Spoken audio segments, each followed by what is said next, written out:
هەژاری و گرانی لە ئێران بێداد دەکات. کاکە لاقی مریشکت هەیە؟ پرسیارێکە کە ساڵانێکە لە سەرپەرستی بنەماڵە کرێکار و زەحمەتکێشەکانی ئێران لە کاتی کڕیندا دەبیسترێ. ڕاستەیەک کە ڕەنگ بێ ئەمڕۆ بیستنی بۆ هەمووان ئاسایی بێت لەبەر ئەوەی کە ڕژیم خەریکە بێڕەونەقتربوونی هەرچی زیاتری سفرەکانی خەڵک بە تایبەت لە ماوەی ساڵانی ڕابردوو دەکاتە نۆرمێکی ئاسایی. هەروەک چۆن فرۆشتنی گورچیلە بۆ دابینکردنی ژیان ئاسایی کردوێتەوە. ڕژیم بەتەمایە دەرد و ژان و هەموو ئەو نەهامەتیانەی کە خۆی خوڵقاندوونی بیان کاتە نۆرمێکی ئاسایی لە ژیانی زۆربەی خەڵکی ئەم کۆمەڵگایەدا. لە ڕاستیدا کاتێک حەقدەستی کرێکار ئەویش ئەگەر لە بارودۆخی ئێستادا کارێکی وەگیر کەوت بێ 5 بەرابەر لە ژێر هێڵی هەژاریدایە، سەرهەڵدانی ئەم جۆرە دیاردانە دوور لە چاوەڕوانی نییە. هەر ئەوەندە بەسە کە لە مانگی ئەوەڵی ساڵدا بوترێ کە هەموو کاڵاکانی ناو سەبەدی مەعیشەت چەندین بەرابەر گران بووە. کرێکارێک لە وتوێژ لەگەڵ هەواڵنێری ئیلنا دەڵێ هەر کات بۆ نمونە ئەگەر 20% بەلانی کەمی حەقدەستەکانمان زیاد بێت، تەوەڕومیش 40% زیاتر دەبێت و کرێکاران دیسان ناتوانن ژیانێکی لانی کەم بۆ خۆیان دابین بکەن. بە پێی راپۆرتی هەواڵنێری ئیلینا تا مانگی کۆتایی ساڵی ڕابردوو چارتی تەوەڕۆم چارتێکی ڕوو لە زیادبوون بووە. بانکی مرکزی ڕێژەی تەوەڕۆمی یەک ساڵی داهاتووی 22% دیاری کردووە. بەڵام ڕێژەی تەوەڕۆمی 20 تا 24% لە ساڵدا تەنیا دەرخەری گۆشەیەکە لەم حەقیقەتە. ژیانی ئێستای خەڵکی ئێران نیشانی دەدات کە ڕێژەی ڕاستەقینەی تەوەڕۆم لە ئێران زۆر لەم ڕقەمانە لەسەرترە. کەوابوو لە وەڵام بەم پرسیارە پێویستە بوترێ کە ساڵی خۆش هەر لە بەهارەکەیەوە دیارە. لەلایەکی دیکەوە ناوەندی ئامار لە راپۆرتێکی ڕسمی خۆیدا وێڕای لێکدانەوەی گۆڕانکاریەکانی دەرکەوتەی قیمەتی کاڵا و خزمەتگوزاریە پێویستەکان لە مانگی ڕەشەمەی 1399 ڕێژەی مامناوەندی تەوەڕمی لە کۆتایی مانگی ڕەشەمەدا پتر لە 36% بەراورد کرد و گوشاری تەوەڕمی لە کۆتایی مانگی ڕەشەمە لە چاو کۆتایی ئەم مانگەی ساڵی ڕابردوو نزیک بە 50% ڕاگەیاند. بەدەر لەم داتا ڕسمیانەی مانگی ڕەشەمە لە مانگی خاکەلێوەشدا دەرکەوتەکانی تەوەڕمی غەیرە ڕسمی چوونە سەرەوەی دووبارەی قیمەتەکانمان پێنیشان دەدەن. لەوەها بارودۆخێکدا پێویستە ئەم پرسیارە بکرێت کە ئایا چوونە سەرەوەی لانیکەمی حەقدەست بە فەرزی پێدانی هەموو مەزایاکان لە مانگی خاکەلێوە و گوڵاندا کە بە حیسابکردنی حەقی ئەولادیشەوە دەبێتە 4,200,000 تمەن بەڕاستی بەشی دابینکردنی ژیانێکی لانیکەم لە ئێرانی ئەمڕۆدا دەکات؟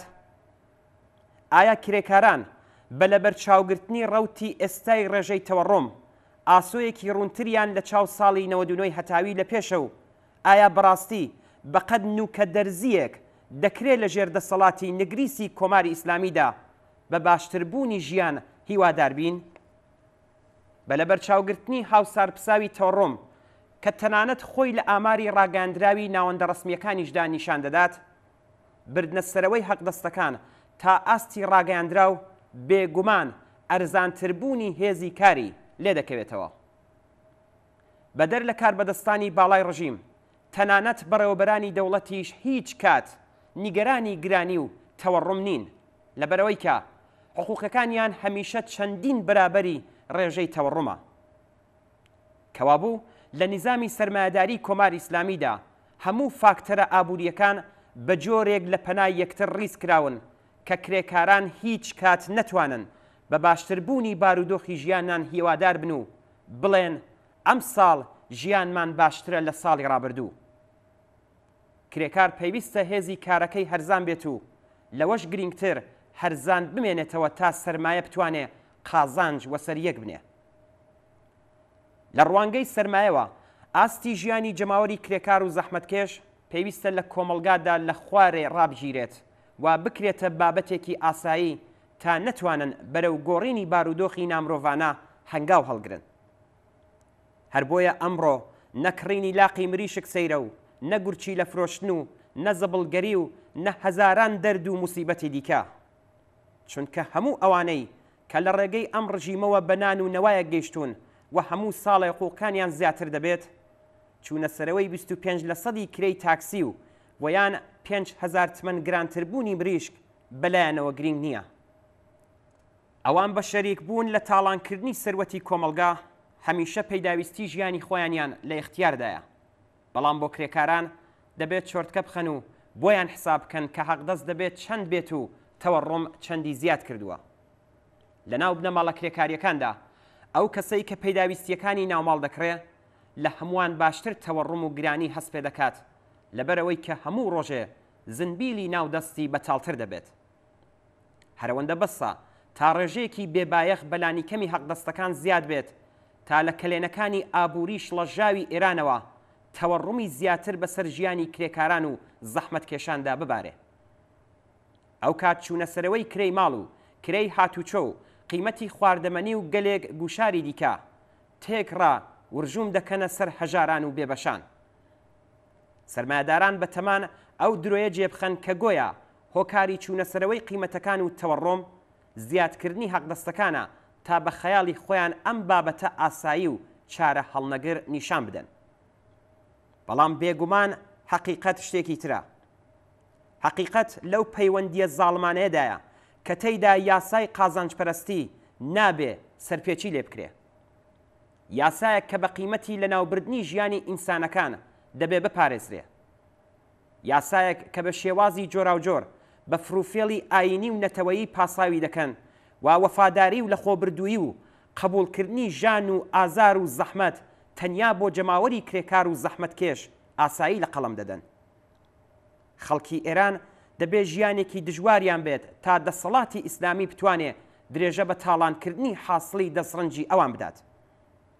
بەڵام لەلایەکی دیکەوە واقعیەتی ئەمڕۆی کۆمەلگای ئێران ناڕەزایەتی و خەباتێک کە جەستەی حاکمانی جنایەتکار و گەندەڵی کۆماری ئیسلامی وەلەرزەخستووە باس لەوە دەکات کە قوربانیانی کۆماری ئیسلامی قوربانی بێ ئازار نین و ملکەچی نەبوونی هەژاری و نەهامەتیەکان نابن.